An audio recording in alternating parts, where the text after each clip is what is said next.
കുരിശിന്റെ വഴി 5-ാം സ്ഥലം. ശിമയോൻ ഈശോയെ സഹായിക്കുന്നു. കുരിശും ചുമന്ന് കാൽവരിയിലേക്ക് പോകുന്ന മിശിഹ അത്യധികം തളർന്നു കഴിഞ്ഞിരുന്നു. ഇനി കുരിശേന്തി മുന്നോട്ട് നീങ്ങുവാൻ പോലും കഴിയാത്ത വിധം അവിടുന്ന് ക്ഷീണിതനായിരുന്നു. ഇതുകൊണ്ട് അവിടുന്ന് വഴിയിൽ വെച്ച് തന്നെ മരിച്ചു പോയേക്കുമോ എന്ന് യൂതന്മാർ ഭയപ്പെട്ടു. ആ സമയത്ത് ശിമയോൻ എന്ന കെവറീൻകാരനായ മനുഷ്യൻ വയലിൽ നിന്നും നടന്നു വരുന്നത് യൂതന്മാർ കണ്ടു. മിശിഹായുടെ കുരിശ് ചുമക്കാൻ അവർ ശിമയോനെ നിർബന്ധിച്ചു. യൂതന്മാരുടെ ഈ തീരുമാനം മിശിഹായോട് തോന്നിയ സഹതാപം കൊണ്ടായിരുന്നില്ല, മറിച്ച് അവിടുത്തെ ജീവനോട് തന്നെ കുരിശിൽ തറയ്ക്കണമെന്ന് അവർ തീരുമാനിച്ചിരുന്നു.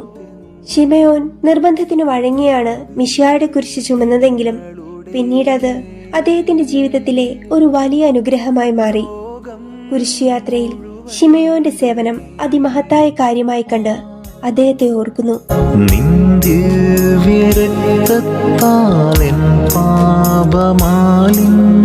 കഴുകേണമേ ലോകനാഥ.